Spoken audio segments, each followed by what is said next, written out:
I don't remember that. You should go to Joe's Stone Crabs for dinner, but then go there early so you can get like lunch prices. And then go back for dinner? Okay. No, I just, They'll go back for I drinks. go there like There you go. around 3 or 4. If it's a Oh, nice day and sit outside, and then it won't be so crowded. And all the Nice. insider intel. I know. We'll chat later. Good morning, everybody. How are you? Good. Awesome. We have what might not be the most exciting session today, but I think one of the most useful in terms of the applying it to your actual day-to-day businesses and helping yourselves out when working with your clients and working toward closings. Because today's session is close the deal. Kind of sort of important, right? Today we're going to talk about knowing the basic steps in the contract to close process, identifying your contract to close relationships when representing buyers and sellers.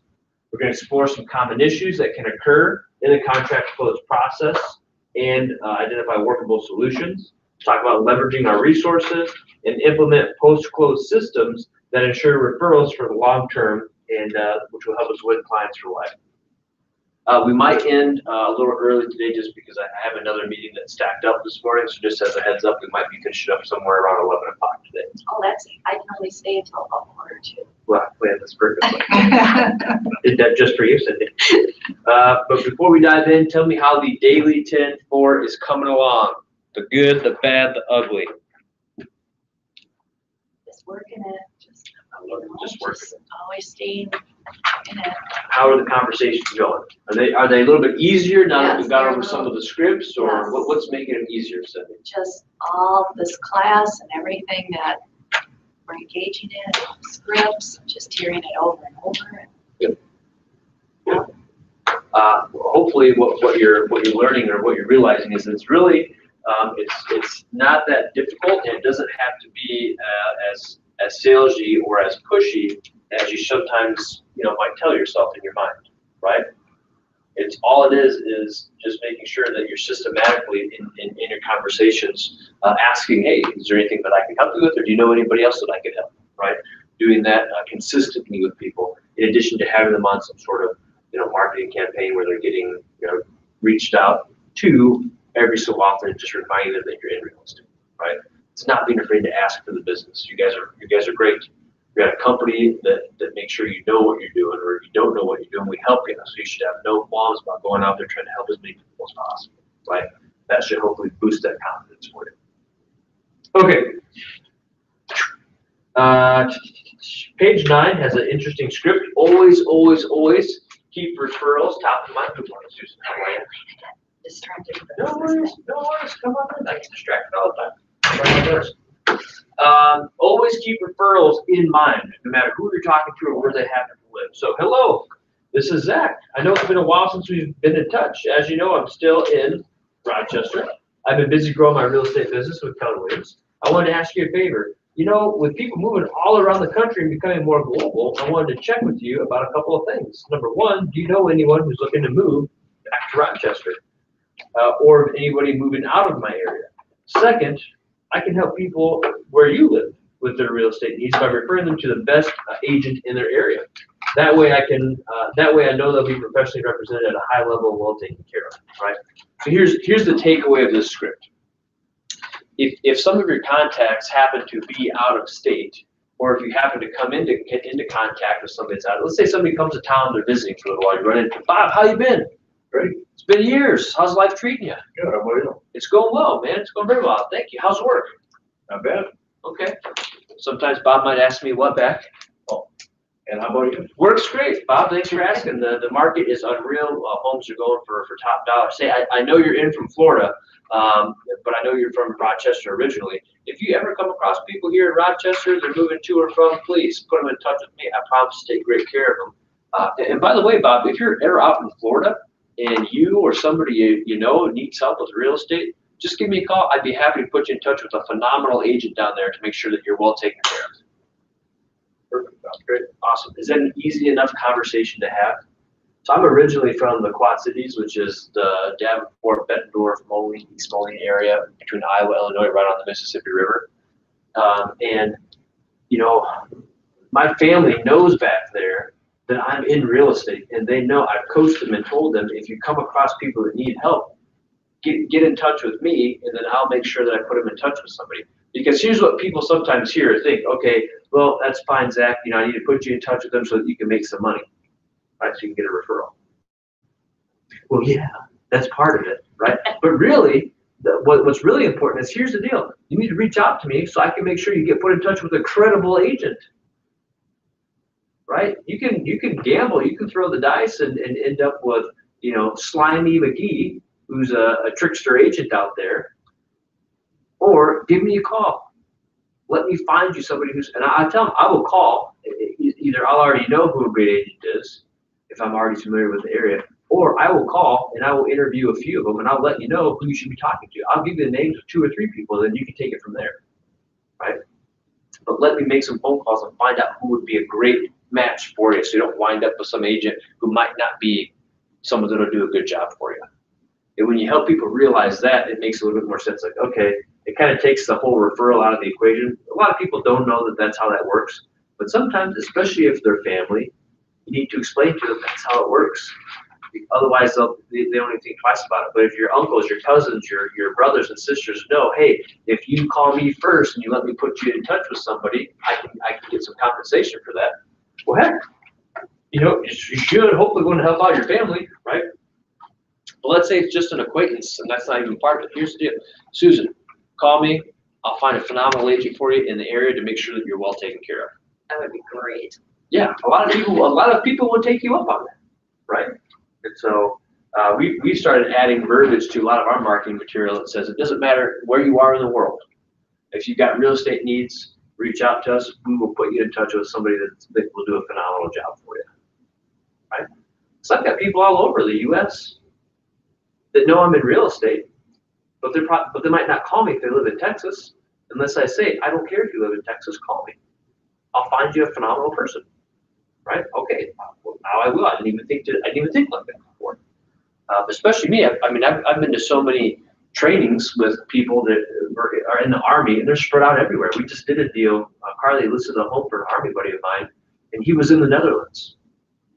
Right? We didn't even meet with him or talk with him directly. He was out of the country, has been the whole time, but we coordinated with him, and thankfully he knew and remembered I was in real estate. And he called. The home was in St. Paul, so it was still here.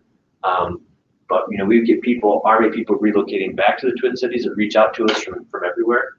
So always stay top of mind and let people know I'm not limited to Rochester. I'm not limited to Minnesota. I'm not limited, period. If you have a real estate, you call me. Or I always tell them, if you ever need advice on a deal or real estate, give me a call. I know how deals work. We had some my wife's cousin. They were renting a home in Seattle. And they were talking with the owner and basically said, hey, maybe we should buy this place from you, right? So there's not really any opportunity for me to make any money per se. It's not a typical transaction. There's really no agent to put them in touch with for a referral, but they knew to reach out to us had that been the case. And they're like, yeah, well, we don't know. I said, send me the address and send me the contract. Let me review it for you. Oh, you would do that? Absolutely. Number one, your family. Number two, yeah, I want you to view me as a valid real estate resource and expert so that you have no qualms about reaching out to me again or putting people in touch with me, right? It just makes sense. So I said, hey, well, we're thinking about doing this. That's fine. Give me a call. Let's just talk through it. I'll answer some questions for you, talk about your options. You need to review some paperwork. I'm happy to do that, make some suggestions. We reviewed the contract for them, no issues. They had an appraisal done on the property. The appraisal came in way over the value for which they were buying it. And they're like, hey, Zach, the owner has asked to see a copy of the appraisal. What do you think their biggest fear was? That they didn't have, that they were going to ask for more money. Right, that they would try to renegotiate the deal or something, or maybe even cancel it because now I think they can get more. I said, here's the deal. Here's what I would suggest you do. Because they kind of wanted to nicely not have to show it to them. I said, what you can say is, hey, my lender has advised me to keep the appraisal report confidential, not share it, blah, blah, blah, blah. Put the blame on somebody else, right? But people will get questions like that. And if they know that you are a great resource they can turn to whenever it comes to anything real estate related, that's going to be crucial, right? So you kind of want to build that relationship with folks. Interesting. Tell me more. Well, with the appraisal and with the seller. Mhm. I didn't realize that. What's that? I thought the seller was made aware of what the appraisal. No. Usually, so let's say we're doing a deal together, Cindy, let's say you're the listing agent, I'm the buyer's agent. Debbie is my client. So we negotiated inspection items. I called Debbie's lender, said, go ahead and order the appraisal. We got the appraisal back. The lender's she's gonna get a copy of it. I may or may not even see the value as the agent, but I'm gonna get told, is the appraisal good or not good? So if they tell me, hey, appraisal is good, all I'm gonna communicate to you is, Cindy, appraisal is good, no issues. I don't have to tell you the value. You don't even see a copy of it. Right. Now you might ask me, or I might voluntarily disclose what the value was, but I never do unless there's an issue that we have to solve. I'm just, no, appraisal's good. If it comes back $5,000 more than what they're paying, what conversation do you think I have with Debbie? Came in $5,000 more than what. Debbie, you got some instant equity. Remember that, Yeah. right? You need to call me more often because look what I just did for you, right? That's a huge deal. You want to celebrate that. So I want to know as the agent that on the buy side, hey, what the appraisal coming in? And the lender will usually tell you, because if it came in a few thousand more than what they're paying for, I mean, you should throw a parade. They've got instant equity. They should be loving you. So I will, especially to like buddies of mine, I'm like, hey man, you remember that I helped you buy a home and you already had $5,000, $6,000, $10,000 in equity. So when you're talking to all your friends, make sure you send it my way. So just to verify, the listing agent's just gonna basically know whether it's good, or if it's not, then they'll know maybe. Yeah, if it's for, let's say we have a value issue, I'm usually going to disclose stuff to you because we got to work together to solve the problem. Right. And as a listing agent, if you were to call me, Susan, and say, hey, we have an appraisal issue, I'm going to say, well, what is it? Is it a work order? Is it a valuation issue? And I'm going to say, okay, how far off are we? Right? Because now we have to work together to either close the gap or challenge the appraisal or something. Yeah. But you don't have to share a copy of it. You don't have to disclose it. The buyer's agent honestly doesn't have to even disclose it with you as the buyer's agent, right? You just need to know it's good to go.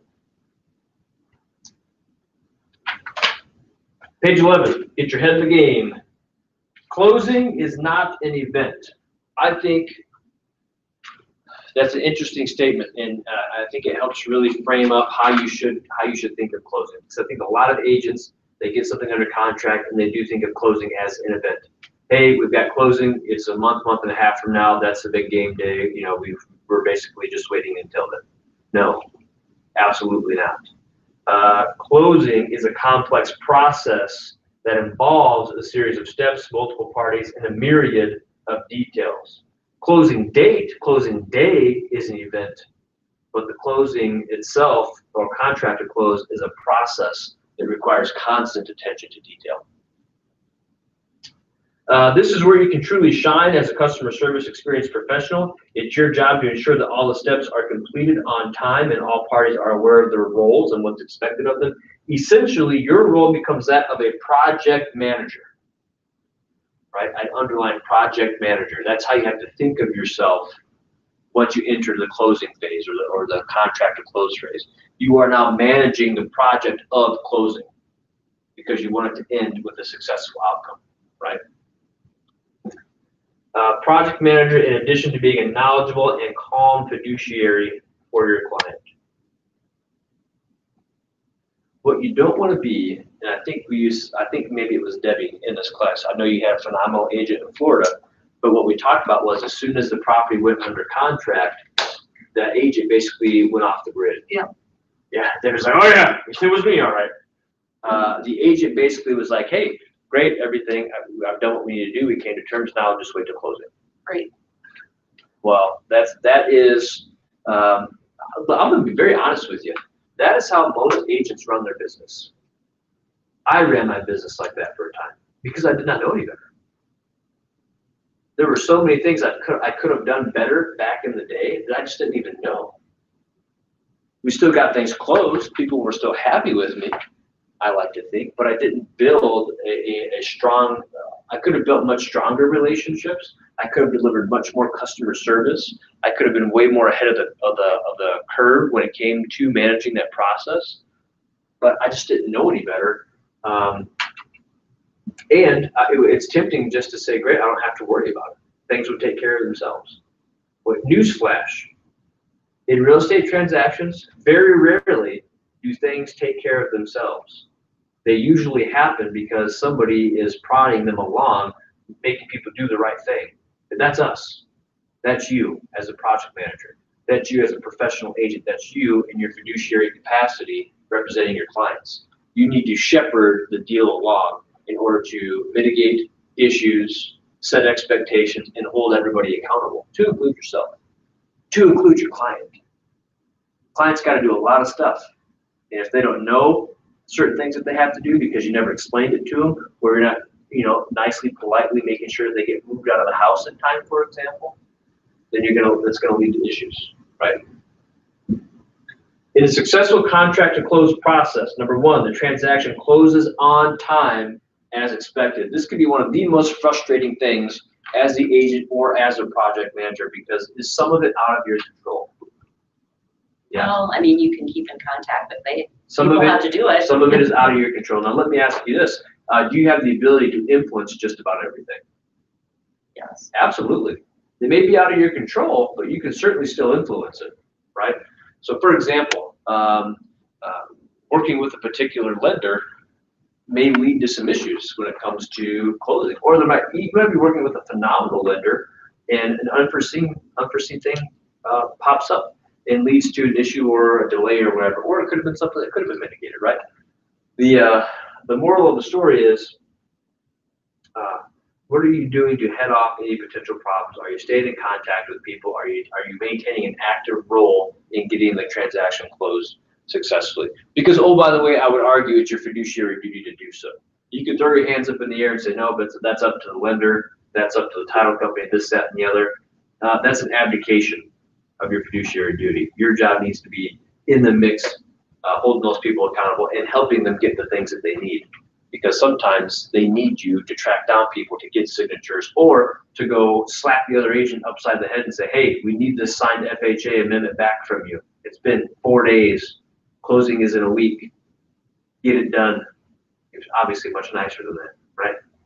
It's like, hey, Susan, we've given this to you. You've had it for 4 days. You're out of town or something. What can I do? Can I send it to your people for you? I will find a way to get it signed. Just let me know what I need to do to help you. Right? That usually gets people's attention. Like, okay, I better get on the ball here. Let's see. The process is smooth and painless for all parties involved.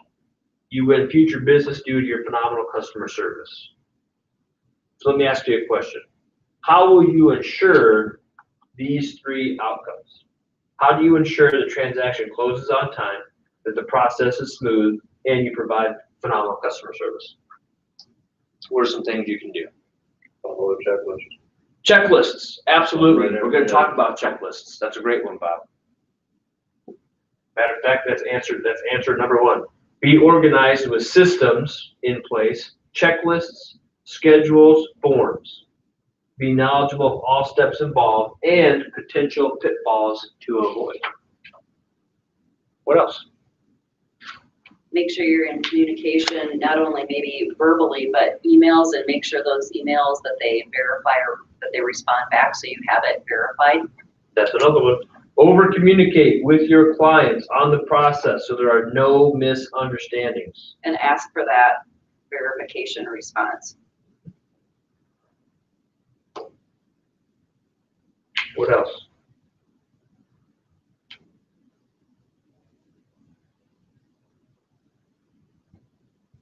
What else can you do to ensure the three things up there? Well, kind of goes with the same thing I was going to say. Make sure you yourself are talking to, depending upon what side you're on, the listing or the buying agent, and the title company, and the lender. I mean, you want to be talking to all the people involved in this to make sure everybody's got what they need. Absolutely. So that stems back to communication. I'm gonna couple that with great project management skills with attention to detail, meaning you're working with all parties and you're also paying attention to the details that pertain to them, and working cooperatively with other agents and their clients, lenders, title, etc. You need to kill people with kindness during the contract close period. And once you've tried that method and that fails, then you can ratchet it up a notch, right? But don't be that agent that nobody likes to work with, that's just rude to people, because I'll tell you right now, that will come back to bite you in the butt. Because this is what will happen. They're gonna be on another deal sometime in the future. It's gonna be the same title rep or the same lender or whoever from before, and they're not gonna like you because you were a jerk. So when you need to call in that favor to get a closing scheduled at 8:30 in the morning versus 9 because you've got a client that has a work issue, how apt do you think they're gonna be to accommodate you when you're the rude jerk realtor? Not at all. Not, matter of fact, we can go out of the way. They're booked till 1. Actually, we're really busy that day. Yeah. But I'm being dead serious. Versus the agent that kills people with kindness, is always complimentary, is always thanking people and being appreciative. If you say, hey, could you do us a huge favor? We've got this issue. Could you potentially, fit us in at 8:30? What do you think they're gonna do? No, sure, let me think Absolutely, what I can do. absolutely. For you, that's a no-brainer. We'd love to make that happen. When I email people too, and ask for something, and then they email me back, even if it's not exactly dead on the time or whatever, but it's close.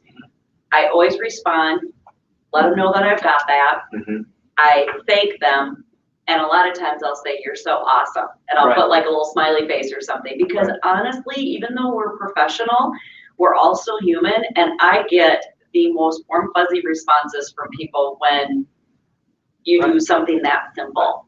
Well, it's also a way to stand out. If you look at lenders, title people, whoever, all the people in our industry that are working with agents on a regular basis, they all kind of blend together, right? So what do you do to stand out? You be extremely professional, you nail your response time, you nail your deadlines and the details, and you're super, super kind about it. If you're doing things at a high level and you're a nice person, my God, that's a deadly combination, right? And oh, by the way, when it comes to having to refer business, or when it comes to opportunities, who do you think they're going to reach out to? The people that they like, that they enjoy doing business with, that have a solid reputation. So not only are they going to work to accommodate you or help you out with special favors here and there when it's needed, when referrals or opportunities come up, you're going to be one of the first phone calls. It's a no-brainer. I honestly don't understand why it's not common sense to approach things that way. Some people, they approach it the exact opposite. It's like, no, that's just, what are you doing? That just makes no sense to me. And it's no fun. So we talked about attention to details. Come from a mindset, a winning mindset. That's going to help you remain focused on solutions. Now here's another one that's important when it comes to number 3. Ask for referrals and testimonials and reviews at the peak time when your client is happiest. Leave a lasting impression of the right kind. Be on top of your game. Do not wing it. Jump in immediately to fix anything that's gone awry.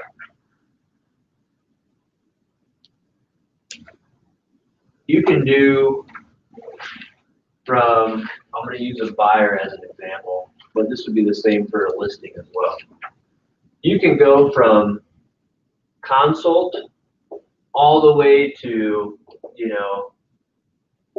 just a few days before closing. Let's say here's closing. This could be 110%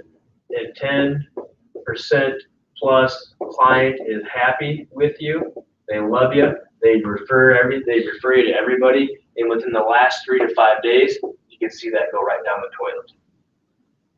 If you're not managing things appropriately, if you're not managing them properly, if you're not taking great care of your people. I could have gotten you a smoking deal on a property. You've got 20 grand instant equity. Everything has gone extremely well. No issues, extremely responsive. And then all of a sudden we're 3 to 5 days out from closing and stuff starts to fall apart. And if I don't rise to the occasion, take control of it, over communicate with you, and help solve those problems, I can blow all of that and just throw it out the window. I might close, I'll get paid on this one transaction, but what just went away? You lost 10. Yeah, I lost You lost a whole bunch of their repeat business, and I lost the potential to get referral business as well, right? Right here, that week before closing, that's when you double down. That's when your efforts go through the roof to ensure a great closing, phenomenal experience, and that you're on top of any issues as soon as they arise and you're taking care of them immediately. Because do you think emotions are sky high right here? Do you think stress levels are through the roof for people? I'm coordinating movers. I've got more money going out the door. I'm trying to get out of one house into the next. I'm taking time off of work. I've got kids. I'm trying to coordinate schools. People are going through all kinds of stuff right now. You can either be the savior who steps in and makes it easier, or you can be the good for nothing that was nowhere to be found and couldn't get a hold of. All future referrals, return business. Absolutely. No. Absolutely. And It's an all or suffer a nothing deal damaged at that reputation, right? This is crunch time. This is go time. It's kind of like, I'll use a football analogy because we just had the Super Bowl recently. This is the normal season.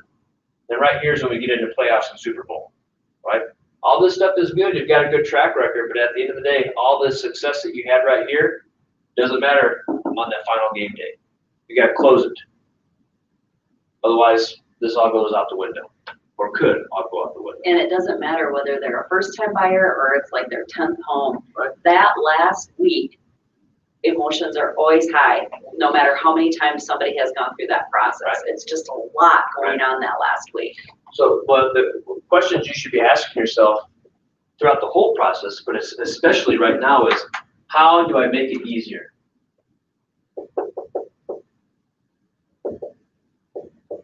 How do I make this easier for my people? How can I make it easier? How can I add value? What can I take off their plate? What can I do to ensure phenomenal customer experience when it comes to closing? Because most agents' approach to crunch time before closing is this. Hey man, I'm just showing up at closing. It's on the lender and the title company now. I've got nothing to do with this. Underwriting, title work, that has nothing to do with me as an agent. I just have to final walkthrough and show up, if I show up. Absolutely not. Your job is to take the lead, right? If you've done your job, you know, the lending side of things and title should go smoothly because you were making sure of that back here. But if stuff creeps up and all of a sudden we need this signed off on, or this has to happen, or this issue came up, if you're not on top of it, hitting it hard, you could blow the deal, maybe.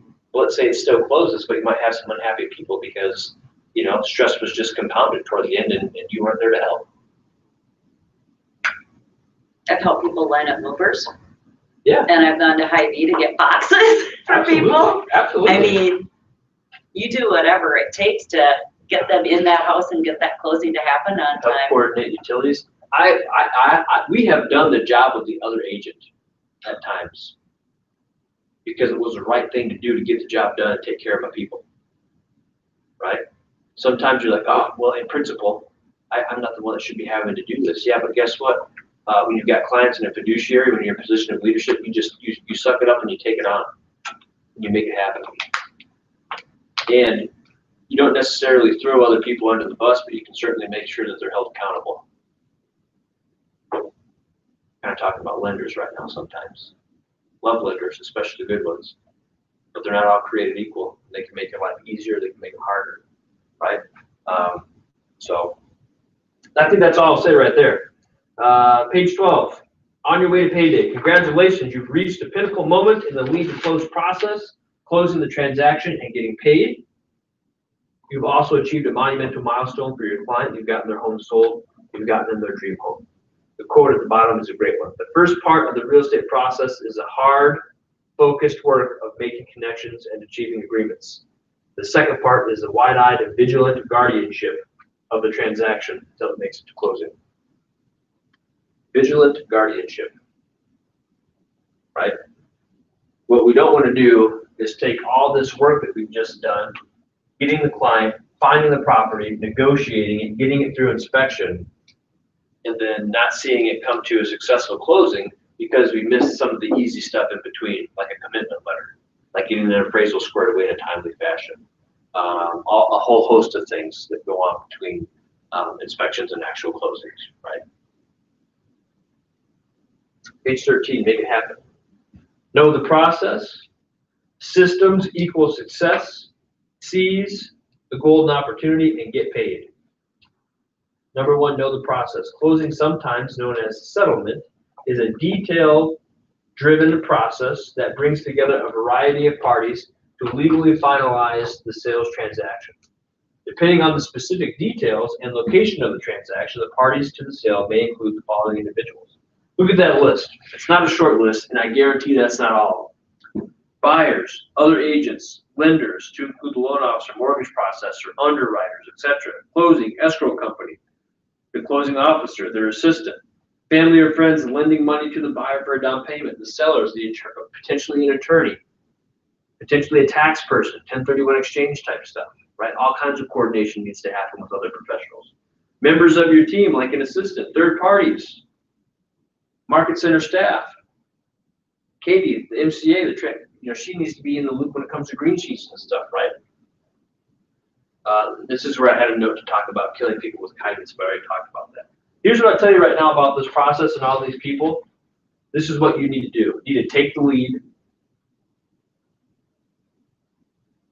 lead, seize the initiative, and take control.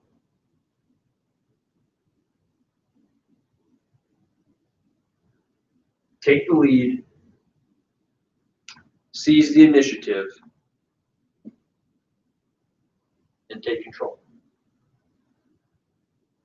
Here's why I say this. Because one of two things will happen if you don't do that. If you're not the person to take control of the transaction, one of two things will happen. What do you think those are? Well, it falls apart because we weren't communicating and nothing got done. Either no one will take control or somebody else will. I'll tell you right now, you would rather be the person that's in control, right? If you're not the one that takes the lead on the deal and on the transaction, either nobody will, which is terrible, or somebody else will, which has the potential to be a bad thing, or it could be great, depending on who the other person is. Let me give you an example, because this drives me nuts. If you're working with us and a transaction comes together, as soon as we have a fully executed purchase agreement, it goes to the lender, it goes to the title company, and we take the lead scheduling closing. We already know what the close date's going to be, right?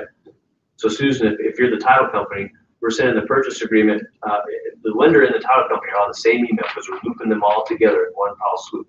Susan, here's a purchase agreement for 123 Main Street. Close date is March 15th. We've already communicated with our buyer. They are available from this time to this time on that date. That's what we'd like to schedule closing for in our office. What did I just do? Just took control and set it all up. I just took control of the entire process right there, right? Nobody's going to come back to me and dictate to me when closing's going to be or where. I told our closing company everything they need to know. Who gets to decide where closing occurs typically? I'm talking about the physical location, not what companies are involved, but who typically gets to decide where closing occurs?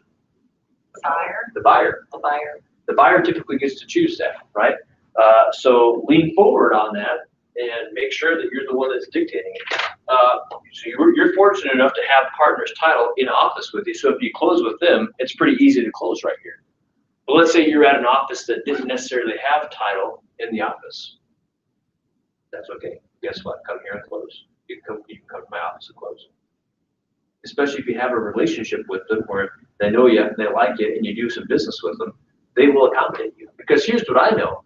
If I have a closing in my office, and for some reason we're waiting for funding, or there's a 30-minute delay or a 60-minute delay, what can I do?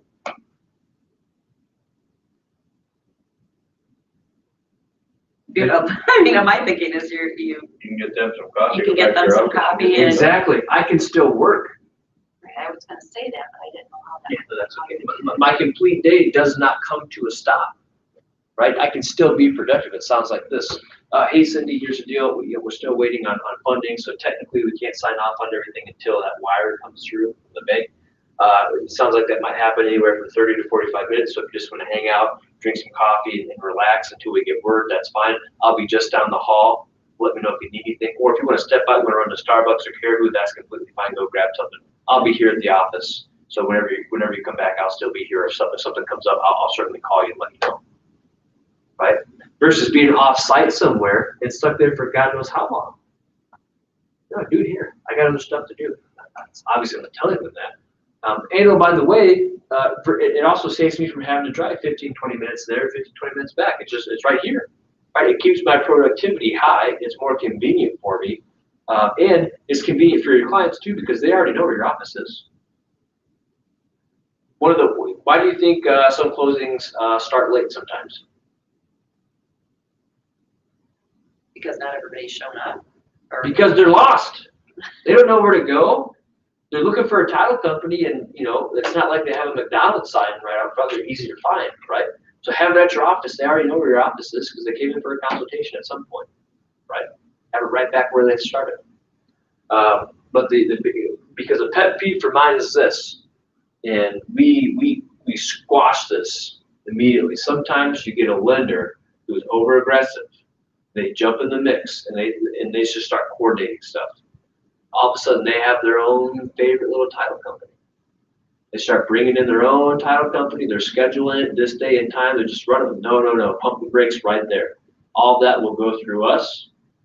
You can ignore everything that person just put out. We've communicated with the client already. Closing will be this day, this time, this location. And if I have to call you and shut you down, lender, I'll do it pretty quickly. Because my documents gave me permission to do what in my buyer rep agreement? set up the closing. Coordinate closing. I guarantee you as a lender don't have anything in writing giving you power from the client to start coordinating this. So Do you see a lot of that? on occasion, Just on occasion? most people know, well, we usually work with lenders that we Right. know not to do that because we take the lead on it, right? But every once in a while, if another lender, in the mix because our client brought the lender, or usually I'll hear stories from other people. But yeah, but usually, Susan, it never happens to us because we preempt it and we take the initiative so early that things are just decided. Right. It's like, welcome to my world. This is what will be happening, right? Versus me responding to other people, right? This probably sounds like I'm probably coming off as a jerk right now, but that's not the case. What I'm trying to do is bring some order and organization and certainty to the process, right? I want this stuff nailed down ASAP. Well, Because that's what I a used place to where do, it'll go wrong. right, I used to sit on the contracts for a while because I knew I had a month and a half, and then eventually I would send them out to lending and title, and then you would lose maybe a week or two of processing time, which put everybody under the crutch to close it in time, right? Because I was just kind of like, hey, it's lenders and title have to do stuff. What am I here for at this point? Well, yeah, you're there to make sure everything gets done and on time. So take the lead and seize that initiative, or the other agent will too. And all of a sudden, you're driving somewhere 30, 45 minutes, an hour away because they locked down the location and coordinated everything before you had a chance to. Right. And you're just doing that as the buying agent. I would do it as whoever, right? Typically it is customary that the sellers get to choose, but if I've got a unique situation, I'll get on the front end of things and say, hey, here's a deal. Sellers, let's double close that day. They're really, the timeline is crunched. We need to close as early in the day as possible. If we can do it as close to this city as possible, that's going to be huge for them. So can we work to make that happen? And it's still good to just send the Absolutely. listing agent as soon as you've got your day, and well, obviously the day is on the purchase agreement, but once you have your time locked down, because you're also wanting to make sure, typically if you're taking immediate possession, Mhm. that he knows when his seller needs to be out. Absolutely. And sometimes if I need to be specific, I'll give them a time, or I'll give them a window, and I'll let the title companies coordinate at that point. Right? Hey, we're available this day between this time. Work with the other title company to figure out what, because I don't want to I don't want to also be stuck in the middle of trying to coordinate stuff I don't need to be involved in. That's just a hassle for me, right? Hey, here's our availability. Here's our preference. This is what we intend to do. If anybody has a major issue, let us know, because if not, this is what we do. Debbie, you said something else that made me think something. I can't remember what it was. You talked about the other agent, right? Right. Oh, so one of the options that you might have available to you as well, especially if you represent the sellers can pre-sign, which is a huge advantage. Not advantage, it just makes things a lot easier sometimes.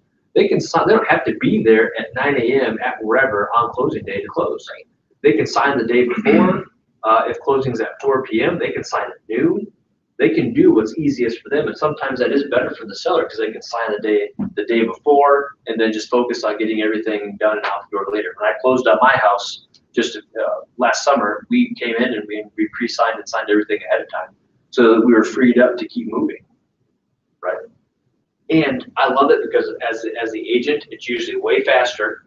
I don't have to deal with the other weird agent who's in the room trying to make small talk, which is a view. right? I'm saying that kind of, Bob's laughing back. I'm saying that to be kind of facetious, but sometimes I don't want the other agent there. I've seen other agents do stupid stuff at closings. They say stupid things, or they start handing out business cards to everybody. I'm like, you better pull that hand back with your business card in it before it gets chopped off. These are my people, weirdo. Get out of here, right? It just drives me nuts. Like Army's Act almost comes out, people get tackled, right? I'd like to see Army's Act. Right. No, you wouldn't, trust me. But and oh, by the way, it's a little bit more difficult for buyers to pre-sign because they have to, the statement has to be done, they have to sign certain disclosures and stuff has to happen. But they have some flexibility as well, or you can use powers of attorney and stuff like that. But pre-signing as a seller can really make your life a lot easier. It can kind of accommodate their schedule better because when you show up to a closing, who has more paperwork to sign? Buyers. Buyers, always. So the sellers, usually, they do their thing for 5 minutes and they sit there like this, eating cookies and just waiting. Everybody's sitting there awkwardly, right? Everybody's sitting there awkwardly. The buyer's financing is being talked about loudly in the same room. Yeah. Are you divorced? Have you ever had a divorce? You've got complete strangers in the room. It's like, this is just weird. Why is this happening right now, right? So you can do a pre-sign or something to make life a little bit easier on you. It's an option that's available to you. As project manager, Ethan, on page 13. As project manager of the transaction, make it your responsibility to ensure that all parties know what is expected of them and deliver on their commitments on time. Deliver on their commitments on time. There's no such thing as over communication. I have it highlighted and underlined.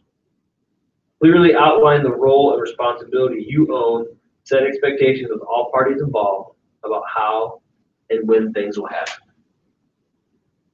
We have a saying in the Army that if you're the squad leader, the platoon leader, company commander, whatever you are, whatever you happen to be, whatever leadership role you're in, you are responsible for everything that your unit does and fails to do. You're responsible for everything that they do or don't do. Everything they do or fail to do, it's on you. I would say that applies to a realtor in a real estate transaction as well. Whatever the title company or lender does or fails to do, it's on you a little bit. It's your job to keep them pushing forward and hold them accountable. Lender, we need that commitment letter. I've been checking in with you weekly. The due date's tomorrow. I haven't seen it yet. And the last couple of times I've communicated with you or called you or asked you about it, I've got no response from you. What do you think I'm thinking right now? I'm thinking you're having trouble with that commitment letter, which makes me nervous. So I need a response from you by noon today, letting me know that we're going to have a commitment letter tomorrow, or something explaining to me what the holdup is. Because guess what? If you communicate to me that there's an issue, what I can likely do is have a very common sense conversation with the listing agent and let them know, hey, here's the deal. For whatever reason, they've had trouble getting the most updated tax documents from the buyers. They may not make the deadline by tomorrow, but they are confident that they're going to get it. And if we don't get it, by tomorrow, the deadline, we'll have it by the next day. What do you think most listing agents are going to say to that? No, great. Thanks for letting me know. Hey, I appreciate the heads up. That might be a little bit unsettling, but if you're telling me I'm going to get it the next day, that's great. If we don't have it by then we're obviously going to be having a discussion, right? But if you give them some heads up and some explanation, then like Susan said, that's going to be the response. Hey, sounds good. I appreciate the heads up. Thanks for letting me know. Right? But I can't give that heads up if the lender doesn't communicate with me. And same with title companies, right? Or I'm going to be completely oblivious to it because I'm not checking in with people and not looking at things. And all of a sudden, we're 4 days out from closing, and I've got a listing agent who also wasn't doing their job because they should have been aware of that too, who's calling me and saying, Zach, I'm getting a little bit nervous. Titles tell me they don't have everything they need from the lender, and I just actually went back and reviewed everything. I didn't ever got a commitment letter from you. Commitment letter was due a week and a half ago. We closed in 4 days, and I never received one from you. What do you think I'm doing at this point now? Panicking a little bit. Yeah, no crap. Did I do something wrong? What's going on here? What can the sellers do in that instance? Well, if it's beyond a certain date, doesn't that nullify the They can whole cancel. contract? They can cancel. The commitment letter date is vital. If you miss that date, depending on how the contract is written, sellers have the ability to cancel. It's right then and there. It's a big deal. People really don't pay attention to it at all. as a listing agent, when we're like a week or so out from that commitment letter, we start pinging the lender. Not even as a buyer's agent, as a listing agent, we start pinging them. Hey, just a reminder to the commitment letter, we're expecting to see it by next Monday. You know, if you get it done any sooner, that's awesome, just send it to us. Hey, commitment letter's due tomorrow, just checking in with you to make sure that we're gonna receive it. Hey, commitment letter was due today, it's 4 p.m. Get it to us by close of business. Hey, commitment letter was due, it's 6 p.m. I'm assuming we're not gonna get one today. When can we expect to get it, and what's the holdup? Hey, commitment letter was due yesterday or a couple of days ago. Are you guys confident you're gonna be able to close? Because if not, we're gonna have to start looking at where other options are. Right? It's not fun, they're not fun conversations, but your fiduciary responsibility means that on occasion you get to have conversations that aren't fun. That's your job, because you're protecting people. Remember, what are the 3 things that I say that I do for people? Educate, advise, and protect. They need a lot of protection during the contract phase or working toward closing, right? Need protection for people who aren't doing their job, aren't meeting their commitments and their timelines, and aren't being held accountable. That's part of that protection. Because if I'm not shepherding that lender to close on time and closing is delayed, what are the potential repercussions for my buyer? And Cindy goes, oh Lord, I don't even want to think about it. Yeah. They're crazy. Most oftentimes, a delayed closing is very solvable. It's nothing crazy. But there are plenty of times where it just becomes a nightmare. People are freaking out. They're getting angry. We're going to charge you per diem for being late. We want an additional $1,000 because of this. We're having to pay a little extra on our mortgage. It just gets nuts. It can cost your people money. Avoid it from the very beginning by taking lead on the transaction and holding people accountable. B, the go-to resource, the problem solver when needed, and reassure your client and other parties throughout the process. You want to be solutions-based. You constantly want to be telling people what their options are.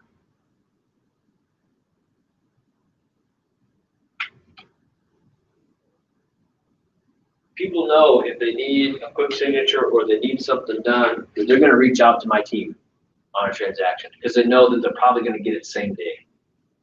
It's so easy nowadays, right? They send an FHA mandatory clause and say, hey, I need some signatures.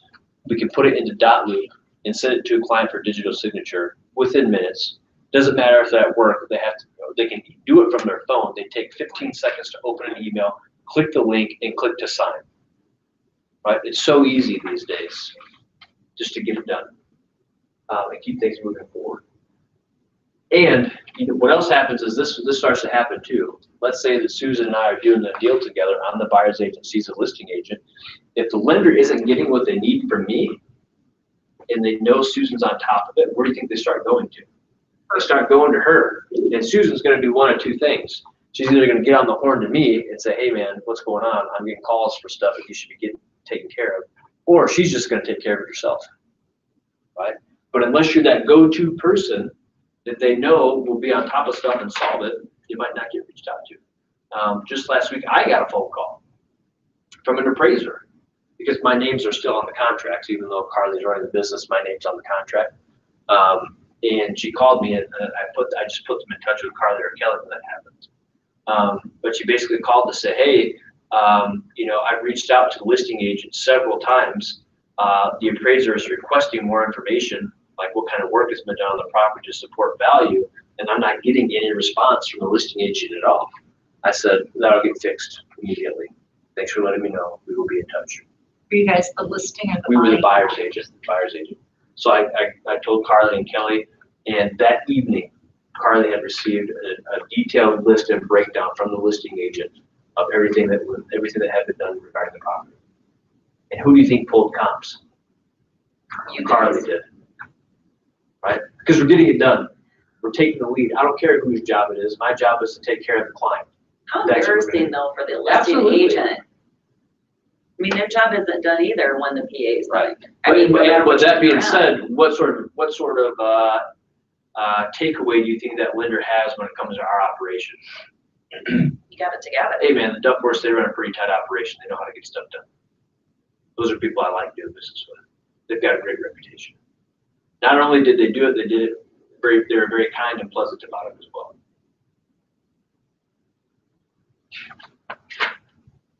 Page 14 has an interesting breakdown of what the process can look like from start to finish.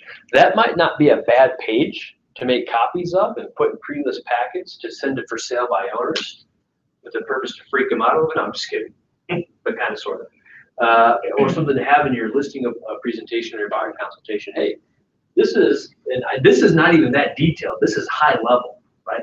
But hey, this is the process you're about to engage in, or this is the path you're about to start walking. You need somebody who knows what they're doing to help guide you through this, right?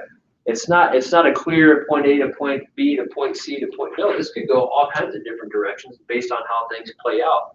You're going to need to be educated about that process. You're going to need some advice, and you're going to need some protection. Sign here to hire me to guide you through this process.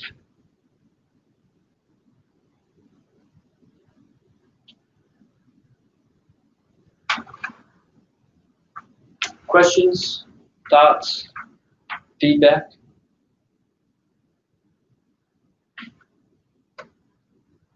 Any questions about that process or that diagram you see right there?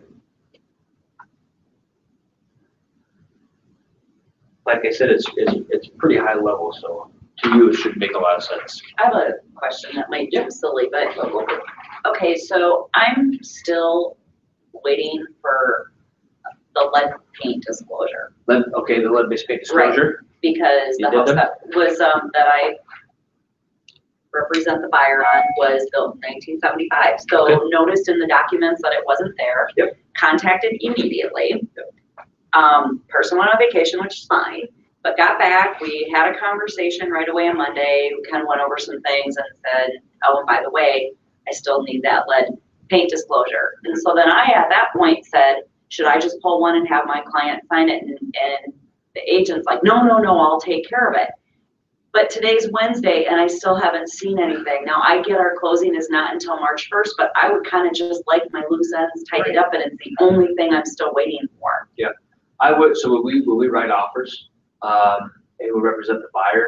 We send if there's not one already provided. And I just missed it first transaction. That's okay. No, but Susan, that happens often. So you're Yeah. doing the right thing. You've caught it because you're reviewing it. Right. You're doing that system, and now you're trying to close the loop. Right. So if I were you and you don't get something soon, I would have my people fill one out and I would send it. I'd say, hey, here's one filled out by the buyers. Have your people sign off on it, send it back. Because it's that fine line, which I know I can pull one and have them sign it.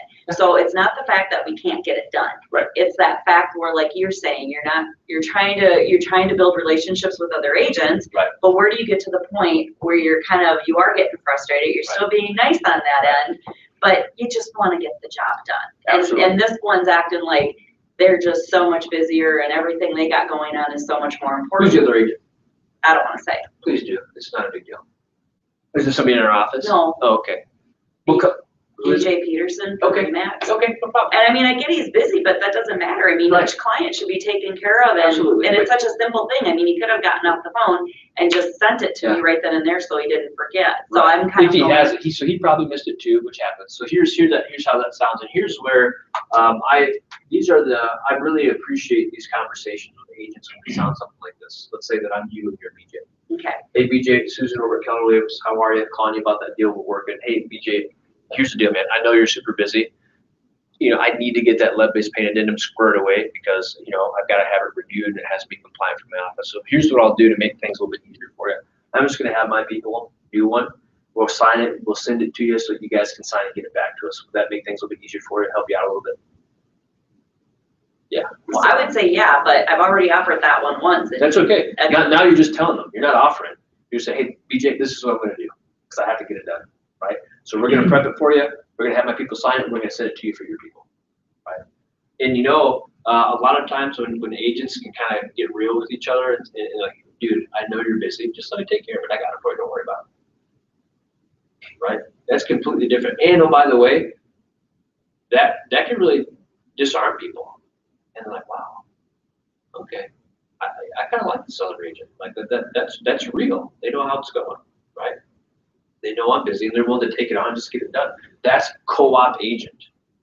That's being cooperative and working together to get it done, rather than, you know, digging heels in and stuff like that. So you're handling it exactly right. That would just be my next recommendation, is if you're still not getting it by today or tomorrow. And we don't pull that from transaction desk, What's that? the lead paint disclosure? Yeah, it's in Yeah, transaction. that's what I thought. Yeah. So I just basically write it up and But then is it disclosed, is there lead paint? I mean, how can your buyers? If- The if- sellers have to finish filling it out. the sellers have to finish filling it out, but we just need to get it done. I mean, so if I can get my people to just sign off on it and then hand it back, then hopefully. And that's usually, it's kind of goofy. You would think that it would already be pre-filled out like the traditional disclosure. But with lead-based paint, what usually happens is the buyers fill it out and send it along with their offer, and the sellers get their portion of it. If the listing is really squared away, they've already got it done, and it's included with the disclosures as a supplement or something, they just send it out over once. But usually a buyer's agent is having them filled out, because the listing agent usually just forgot about it. Yeah, Just- I'm assuming just forgot about it and actually caught this when we were filling out the green sheet, Nikki and I, and we were looking at it, I'm like, I don't think that was in the That's why- documents, and we that's went why- back and looked and it wasn't, so that's why. So thank you for Yeah, sharing that, yes. because sometimes the reviewing of paperwork and stuff getting kicked back, people get fired up about it, or it seems annoying. Number one, the reason why the office reviews all the paperwork is what? So nothing's missed. To protect you. To protect you and to protect your client and to protect us. as a Right. company, right? But it's to protect you. So if you miss something, don't get mad about it. Don't get annoyed about it. Say, hey, wow, dude, I can't believe I missed that. Thank you for bringing it to my attention. I will get that squared away. Yeah, Because I know, it happens all the time. right, so because just I don't worry know, about it. I know that when Nikki and Katie catch things, they're not rude about it. I know they don't call you or send you a nasty gram that says, Bob, WTF, brother. How'd you miss this one? That's I always miss that. Unless you're a repeat offender, then they might be a little bit annoyed, because we've got some of those, and I know who you are. I know who you are, because I hear about it. But yeah, the whole purpose is to help you, and it's to help people. That's the whole reason why we have the paperwork review, and so that stuff like that gets identified well before closing, they can get squared away. And when you're calling that other agent, if they do give you attitude, you say this, Debbie, I get it, I know it seems annoying, but my broker is requiring this, and you and I both know that as far as the state's concerned, it has to get done, so let's just make it happen. Is there anything that I can do to make it easier for you? Is there anything I can do to help out to get it done sooner rather than later? Because here's what I know, Debbie. I've got an E&O, I pay for E&O insurance, but my God, I never want to have to use it. Right? You can make a joke out of it. Right? Just help them realize that we need to get it done, and how can I help you get it done? What were you saying that you do in your practice Regarding, regarding that lead-based paint? when you- yeah, usually if I'm representing a buyer, we fill one, if there's not one included with the disclosures or as a supplement already on MLS, we will just fill one out and send it. That's what we do. And then the sellers have to complete their portion. And then when it's all completed, we should get a copy back to give to the. Yeah, if you send a buyer. signed copy by your buyers, they should be returning a copy to you that also has a seller's signature. These initials, some signatures. The listing agent actually has to sign that one too, but that should be coming back to you as well. Yep, and then you put it right into the loop. So what could be happening, since this was a Monday afternoon conversation, is he's just maybe already sent this to the seller and waiting for it to be filled out? That could be the case. It could be the case that he has it. It could be the case that he does not even care if it's a lead-based paint. That's not being done. But that's not the right answer, right? So I would say if you fail to get something soon, because here's the deal, Susan. If push comes to shove and we do get close to closing, or it becomes, let's say you get past closing and at some point in the future it becomes an issue, it's going to look way better for you if you sent a signed copy from your people and never got one back from them than you not doing that at all. And, okay, so then if it's something that I need in my package though, do I still get as an agent paid if that's not sent back by the listing If you agent? can demonstrate to us that you've sent it and communicated and you're not getting it, number one, you can escalate it to us and we'll help you get it signed. Or number two, if they just never get it to you, we're certainly not going to penalize you for that. Okay. Yeah. All right, well, that answers some, you I'm learned a lot. not telling you not to go get it. No, I know, but Get it, but if you don't- it really helps me out because, no matter how long you've been in there, but when you've been new, you're just starting to work with Yeah, other well, when's agents, the you last don't time wanna you've be the ever bad had- yeah, guy. when you're doing new construction. You nobody never even use talks it, about letters. right, but I mean, I'm just saying, you want to, you gather more bees with honey. And so I'm Absolutely. just trying to make sure that, we start off on a good foot. I didn't know how often I should be bothering this person, I guess is it. No, you're doing everything the right way. And if it's within if you don't have it by today or tomorrow, I would just send them a signed copy. Okay, thank you. You know, no problem. Page 15, steps in the basic contract to close process. Yep, we understand what an offer is. We understand what acceptance is. We know what counter offers are. We know what rejection means. Inspection, the buyer conducts all required or desired inspections, physical, environmental, etc., and receives a report. If a professional is used, home inspection, testing of a well, testing of the septic. Those are some other additional ones that get thrown in the mix sometimes. So any inspections that need to occur. There needs to be a reply, the buyer's document, itemizing improvements or repairs resulting from observation or tests performed during the inspection. So when you're making inspection requests, how are you making those requests, or what form are you putting them on typically? No problem. That's why we're having this class. You'll hear people say that it's either an addendum or an amendment or a combination of the two. Really, in the real world, here's what usually happens. You're the listing agent, Cindy. I'm the buyer's agent. I just had the conversation with my buyer. We came up with a list of items they're requesting.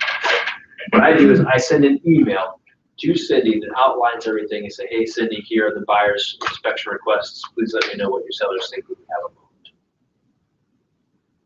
And then Cindy she talks to other people, and she either responds via email or calls me and says, yep, we'll do all of them. Yep, we'll do these. We're not going to do those. Hey, I need some more detail on this one, whatever. We'll iron out what it is that we agreed to inspection-wise, and then I will take those items and I'll put them onto an addendum or an amendment. If you're going to err on the side of one of the two, put them on an amendment. So amendment is always, what is the right thing to do? You're going to hear two different answers, depending on who you ask.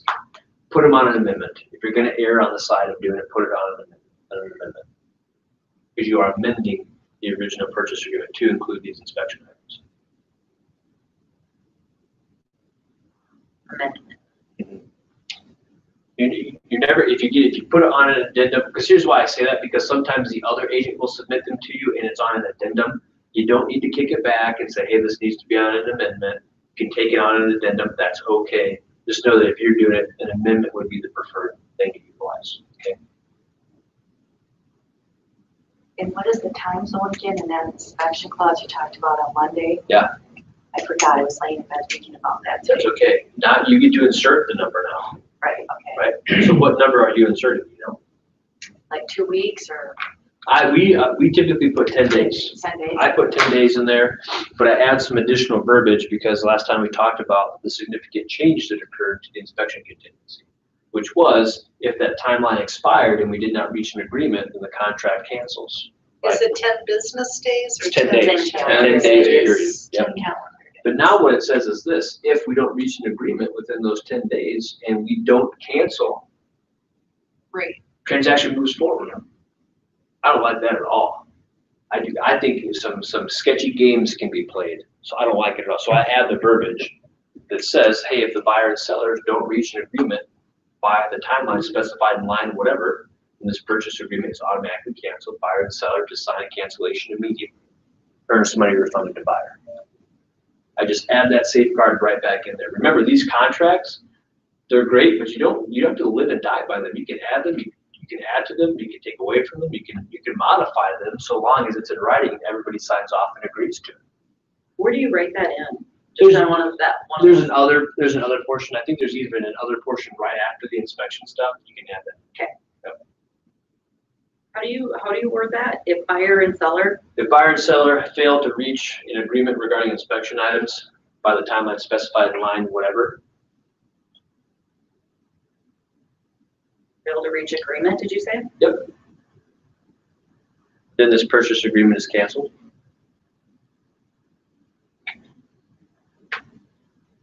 Buyer and seller to immediately sign the cancellation. Earnest money to be refunded to buyer.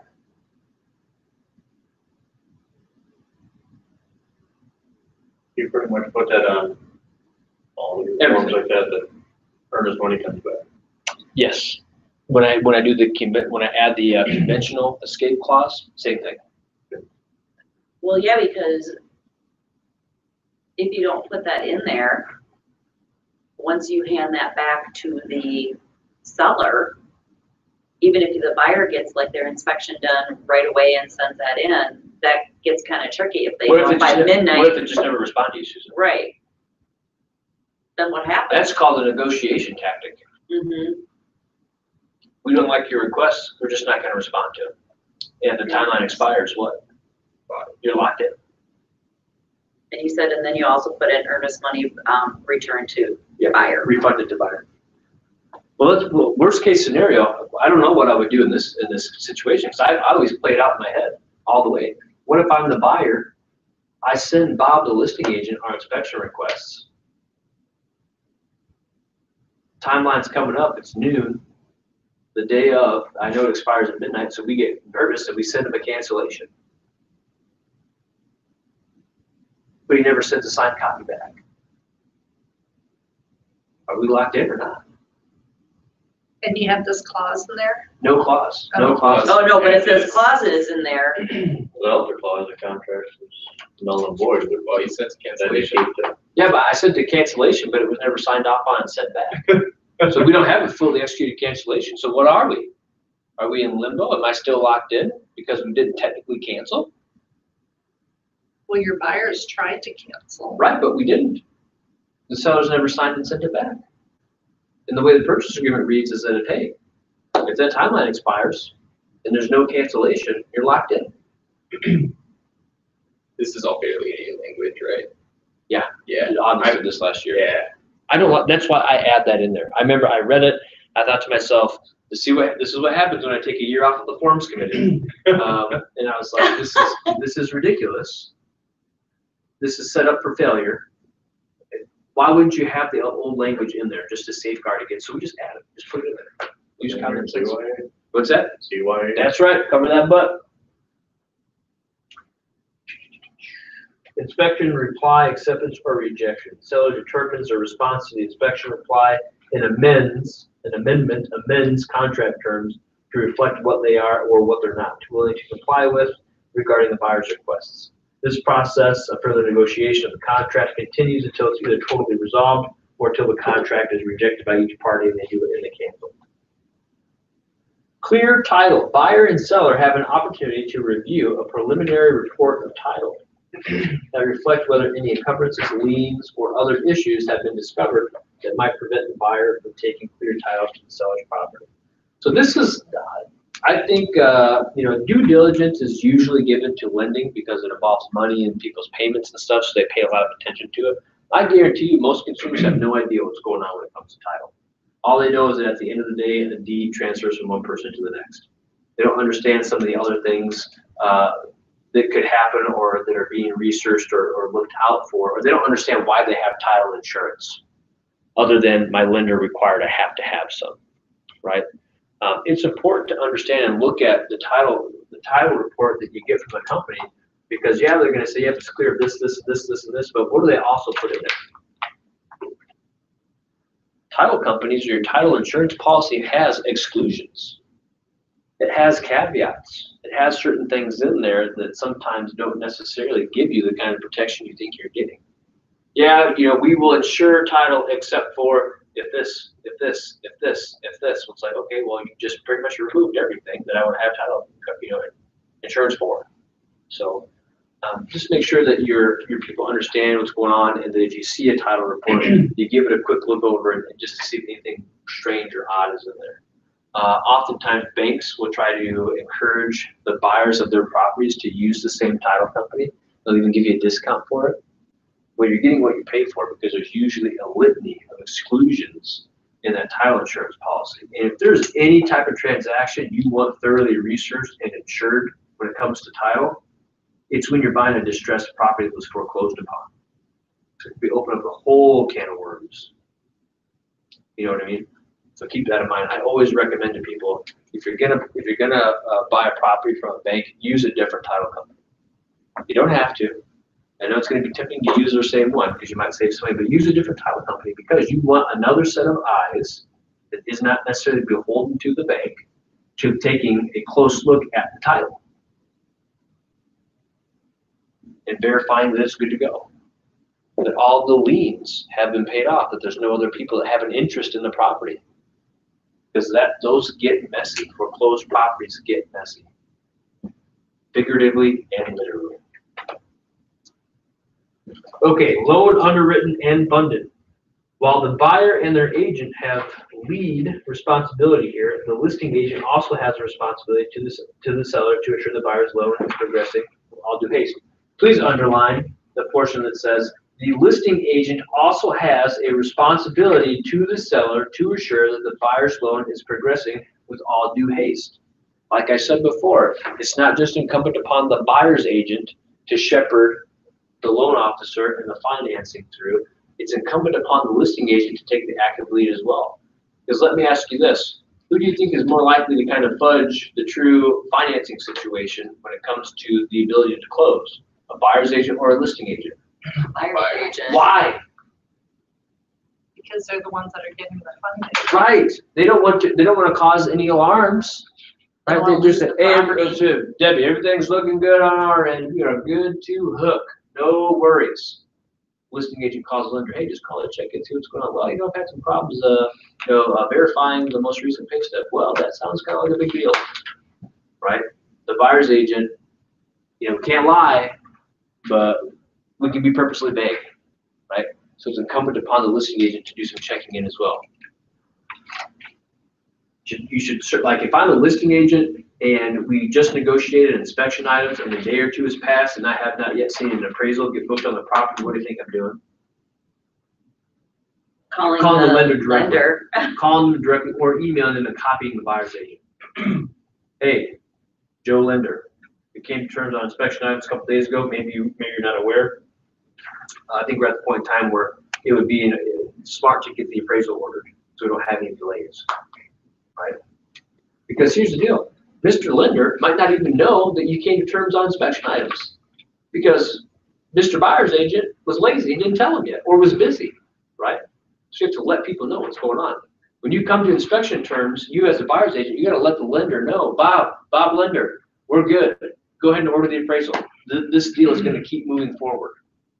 But if you never tell Bob that, he doesn't know. Bob's busy too. Bob's managing 20 deals. He's got loans going for him, right?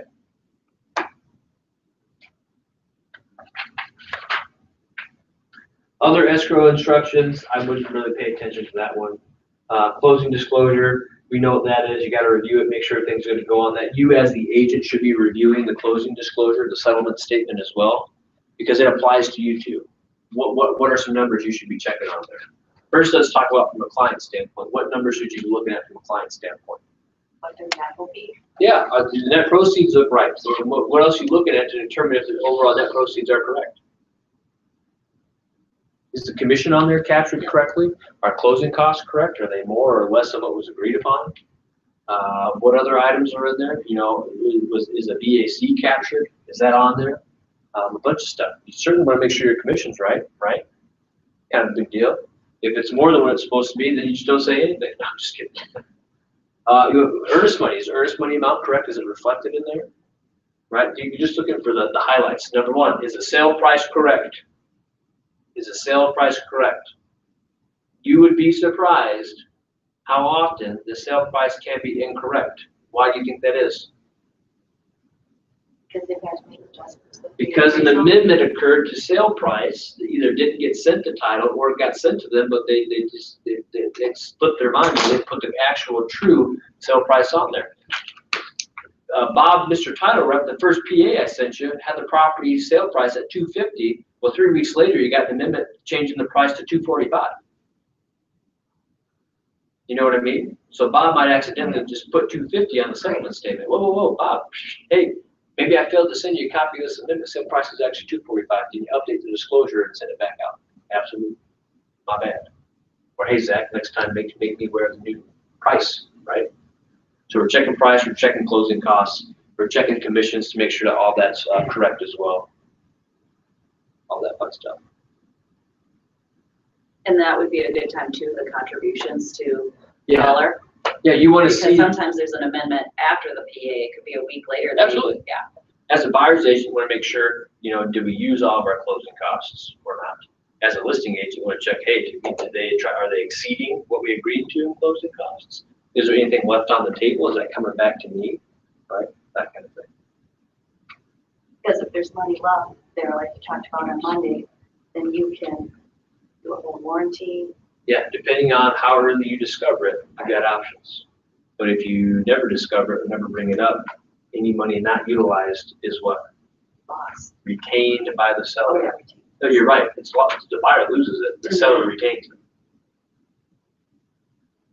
That's why it's crucial to have the discussion regarding closing costs. Does that usually come, that closing disclosure? How many days before the closing? do you How get many that? days by law is it required to come? 3? Okay, Is that happening all the time? probably not. So again, 3 days before closing, you wanna call the title company and I would say 4 or 5 days. 4 or 5 days before, Just as a reminder. and that would be on both sides, right? Yeah. So Well, whether but you're your listing title agent- company, if it's not the same title company, they should be coordinating with the other one. So if they send you the disclosures, you just need it from your title company because it will contain the information of both title companies. Right, but I should be calling whoever my people are Your closing title with company, yeah, to you make should sure be calling that your this is coming. Yeah, because sometimes what you find out is, hey, Susan, we're ready to go, but we haven't got whatever we need from the title company yet. That other title company is usually waiting on who? Information from the lender. Right, underwrite, right? Because the title company needs the information from the lender to be able to populate their side of that settlement statement. And then the both title companies need to have theirs done to populate one consolidated settlement statement. Then we need to review it to make sure it's correct. And if it's not, we kick it back, say what corrections. A lot of agents, they don't review the seller's disclosure. They don't look at it at all. And then the item gets discovered by who at the closing table? Usually the buyer or the The seller. client. The client. I would tell you right now, there's gonna be nothing more embarrassing than when you're sitting next to your buyer, they're reviewing a seller disclosure document that you probably forwarded to them at some point, or you were on the email, and they say, oh, hey guys, hey, this has a sale price of $250, but it's actually really $245. What do you think the agent does? Well, number one, they're probably not prepared. They don't have a copy of the paperwork with them, so they have no idea what the price is actually supposed to be. They've got no idea. We negotiated this 2 months ago. I've got no idea. I know what my commission is supposed to be. Right? So do yourself a favor, look it over ahead of time, and don't be the agent who your client discovers a mistake, turns to you, and you're like, oh yeah, that's kind of a big deal. I wonder how that got through the radar. Well, I know how it got through the radar. You never looked at it, right? So you should be checking those And you things. can't blame title because they're there.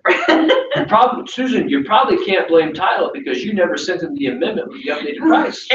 So they had no idea either. Or if it is title's mistake, you say, hey, here's your deal. I sent you this email 2 weeks ago. What's going on? Kill me here. It's not the end of the world. You can update it and change it, but that could have implications for the lending side of things. Thank you, man.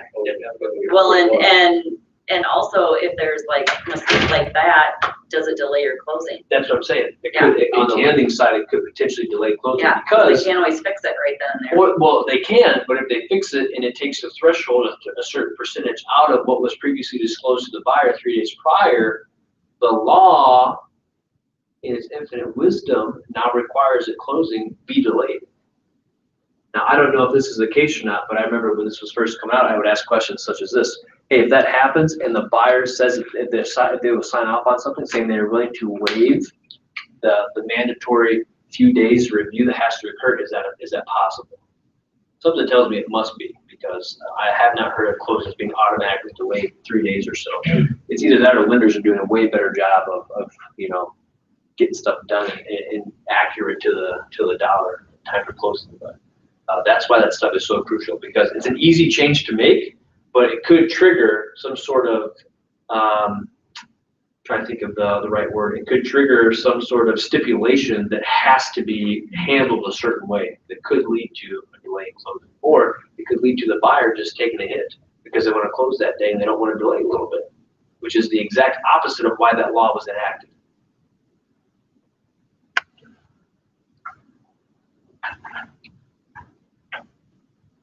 Page 17. Systems equal success. It's essential to have systems in place for pre-close, closing, and post-close. Having systems in place makes everything easier and puts you in a position to recognize and handle problems that may arise. It's a combination of systems, and the other word you need to write down and focus on is a delegation. It's systems and delegation. It's effectively delegating or making sure that the things that should be delegated and handled by title and handled by lending is what's occurring. Don't let them push stuff back onto you unless they're just terrible at their jobs and you have to do it. Make them do these things, right? Hold them accountable and make sure they're getting it done. So use systems and delegation to push this thing through to a successful closure. Oh, by the way, some of that's delegating to your clients, right? Contract to close checklist. There's some checklists that we'll go over in the next few pages. Understand the checklists, use them, put them into your own words, tweak them if you need to, give yourself reminders, etc. Throughout the entire contract to close process, follow up regularly with the closing title escrow company and the loan officer to ensure everything is progressing on schedule. Both agents should attend the closing to be a resource to their clients, etc. Sometimes things come up, you can't be there, I get that. You're not mandated by Minnesota law to be at closing. But the last sentence, it's also a chance to thank your client and ask for referrals. I like to be there. I like to have somebody from the team at a closing in case something comes up, questions need to be answered, and because that's picture time. It's a gift time. It's crucial. They're excited. They're happy. You've been a big part of that excitement. You're a big part of that happiness. You need to milk that for everything you can in terms of strengthening that relationship and helping them. And you're going to be there in case questions come up. You don't want your person to get taken advantage of, and people will have questions, right? So if you're there as a resource, you're just, and on the last day, you're still adding value. Right? And oh, by the way, there should be a whole post-close process as well.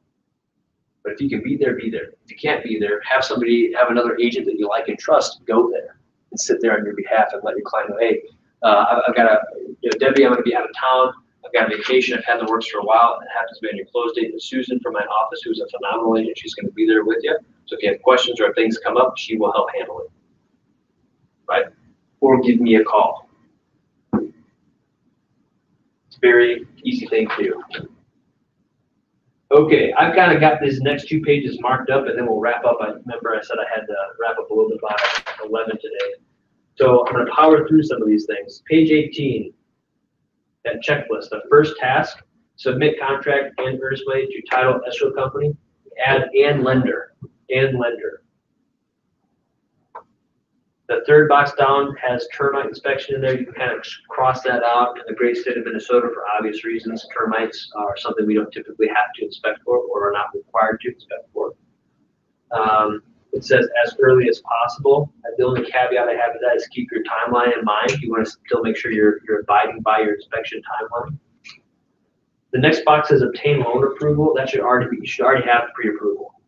You should already have that before you're even going into enter into negotiations on a property. You should have pre-approval done. When it says, so if you go further down, it says schedule appraisal. And then next to that it says within 10 days of loan application. No. That should already hopefully be done. You want to schedule the appraisal or have the lender schedule the appraisal or start that process as soon as inspection items are agreed to. As soon as the buyer and seller have agreed on inspection items and you know that deal is going to be moving forward, that should immediately trigger the appraisal. You don't want to do it before you come to terms on inspection items because why? You don't want to pay for an appraisal when the deal ultimately falls apart due to inspection items. And you want to have it happen as soon as possible because you don't want any delays to occur when it comes to closing. So as soon as inspection items are negotiated, that triggers the ordering of the appraisal. You have to tell the lender that. Schedule a closing appointment if necessary. Do that ASAP, immediately. As soon as you have a final executed purchase agreement, you should be sending a copy to the title company and getting ahead of the curve on scheduling closing, time, date, location. Confirm the loan will fund on time. That's a commitment letter. I like getting my commitment letters at least a week or a week and a half prior to closing. That's why I always put it in my date. Receive your payment, that's the last box. Receive your payment, get the checks, and then you bring them to Katie ASAP. Because unfortunately, that's not quite your check yet. It's got to funnel through our accounts and then it becomes your check, right? So we bring that from the closing? Yep. It'll all be there at the end? Yep, the check from the title company will come to you, and then you bring it into the office and we square it away for you. Now you should get 2 checks. You should get one for the commission and one for the BAC. Or they'll all be lumped into one. So do some calculations to make sure that you're getting the appropriate amount. If you're the listing agent, your commission check will be less what amount? Nope. We have to pay the office. Nope, not yet. When you get it at closing, it's a good answer, Debbie, you were right. But when you get their check at closing and you're the listing agent, you're gonna look at it and like, whoa, this is missing a good chunk of money. The 3%? Earnest money. Oh, Because who has the earnest money? Keller Williams. Yep. We've already got it. So if earnest money was $2,000, well, the check you get from title is gonna be your commission amount minus the $2,000 that we already have. So don't let that freak you out. And go, oh my God, I did that once. that's if you're the listing agent. Yeah, that's a good, I call up and like, hey, I think there was a mistake. What did you guys do? Zach, that's the earnest money that your company already has. I was just checking. Yes, sir. So at closing, the closer gives you the check? Usually, now this can vary. Sometimes closing The one I companies, seen, neither one I seen the checks. sometimes, was it Rochester Title or who was it? Only. Only, sometimes they will have it brought over. Okay. Yeah, sometimes they will send it or they will have it brought over. Oftentimes what happens is you get a little folder, it's got the checks in it. You just bring it in and you turn it into the And they office. tell you that. Yeah, you'll know. Or he would ask, say, hey, do you want me to take the checks to the office? Or are you guys gonna send them? If you bring them into the office, you usually get paid a little bit faster. So I would say, hey, I am more than happy to take the checks in to the I'm going office. right back. Save you a courier fee. What's the BAC? That's the broker admin fee. The 350, right? Correct. Which is another important reason to go to your closings. Absolutely. I was surprised that the one I went to, that was the 7th house this gal had purchased. Yeah. And Debbie and I were the only agents that ever went with her closing. Are you kidding me? She goes, you guys are going to closing? I was like, yeah. I said, really? Give me 1 second. You're the buyer or listing agent? You can use Buyer. the Well, I was on, for the Oh, purchase of her townhome, Okay, but then If we he just also runs sold out her- of here, that's then we okay. know. Yeah. The other day, I saw, or was it yesterday? I just saw on Facebook that, he had a poster, he had a picture posted. Yeah. And I got so excited, I'm like, That's what I oh, there's a thought. baby duck. Yeah. And then I looked and it was all about the snacks and I'm like, man, I almost put a note in there to back saying, you are not, your photo privileges are not, Yeah. taken away until there's a baby duck. Yeah.